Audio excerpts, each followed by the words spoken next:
Dans un petit village d'Afrique, où les murmures des ancêtres dansent avec le vent, se tenait un salon de coiffure réputé, dirigé par la fascinante Mami Wata. Ses doigts agiles, tels des serpents enroulés autour d'une branche, tressaient les cheveux avec une précision qui laissait ses clientes envoûtées.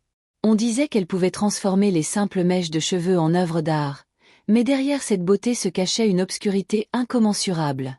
Les villageois avaient des histoires à raconter, des clientes, autrefois joyeuses, qui ne revenaient jamais, leur rire maintenant étouffé par les ombres. Certains affirmaient que Mami Wata était en réalité une sorcière, au service d'esprits anciens, usant des cheveux pour attirer l'énergie des âmes. Ce mystère flottait comme une brume légère autour du salon, attirant les curieux et repoussant les prudents. C'est ainsi qu'Amina, une jeune femme désireuse de succès, entendit parler de la célèbre coiffeuse. Éprouvant le besoin de changement et d'épanouissement, elle se décida à franchir le seuil de ce lieu énigmatique. La première fois qu'elle entra, l'air semblait vibrer d'une énergie étrange. Les murs étaient ornés de miroirs, reflétant des visages soucieux, des espoirs déçus et des secrets enfouis. Mami Wata, avec son sourire énigmatique, l'accueillit chaleureusement. Mais Amina, en observant les ombres qui dansaient derrière la coiffeuse, ne pouvait s'empêcher de ressentir une angoisse sourde. Alors qu'elle prenait place sur le fauteuil, elle ignorait que sa vie allait basculer dans un monde où l'art de tresser les cheveux se mêlait aux ténèbres des âmes perdues. Le soleil déclinait lentement, projetant des ombres longues sur le village alors qu'Amina s'approchait du salon de Mami Wata. Elle avait entendu des rumeurs au sujet de cette coiffeuse mystique, une femme capable de transformer des vies avec ses ciseaux et ses tresses.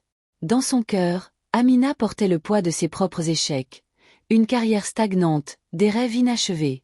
Elle espérait que Mami Wata pourrait lui apporter le changement tant désiré. En entrant dans le salon, un frisson lui parcourut l'échine.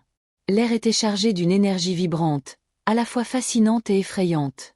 Les murs étaient ornés de miroirs anciens, chacun reflétant non seulement des visages, mais aussi des émotions enfouies. Elle aperçut des clientes assises, leurs yeux brillants mais fatigués, comme si elles avaient traversé des tempêtes. Mami Wata l'accueillit avec un sourire énigmatique, ses yeux pétillants d'une sagesse ancienne. « Bienvenue, Amina. Que puis-je faire pour toi ?» Sa voix était douce, mais une tension palpable flottait dans l'air. Amina, nerveuse mais déterminée, exprima son souhait d'être transformée, de libérer son potentiel. Alors que Mami Wata l'invitait à s'asseoir sur le fauteuil de coiffure, Amina ressentit un mélange d'excitation et d'angoisse. Les mèches de cheveux d'autres clientes, laissées là comme des reliques, semblaient l'observer.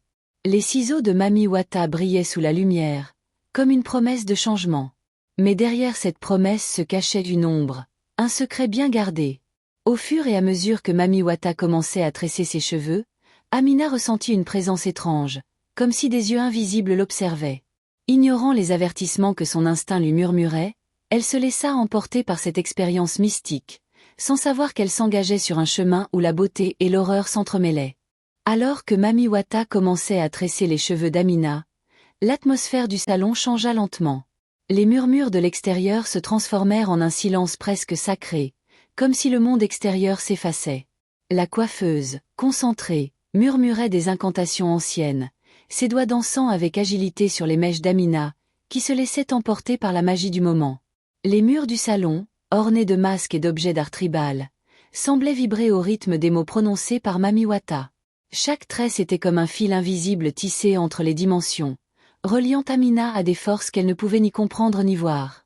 Les miroirs reflétaient non seulement son visage, mais aussi des visions fugaces de vie passée, d'esprits errants attendant leur tour de traversée.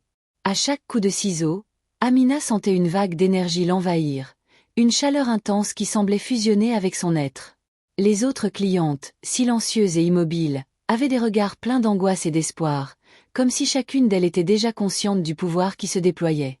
Mami Wata, avec son sourire énigmatique, révélait une sagesse ancienne, mais ses yeux brillaient d'une intensité troublante. Soudain, Amina remarqua des petites fioles sur la table, remplies de liquide coloré.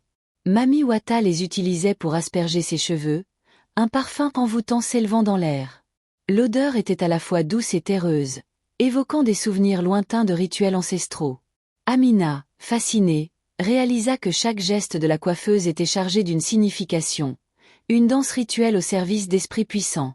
Mais alors qu'elle se laissait emporter par cette expérience mystique, un frisson d'inquiétude parcourut son dos.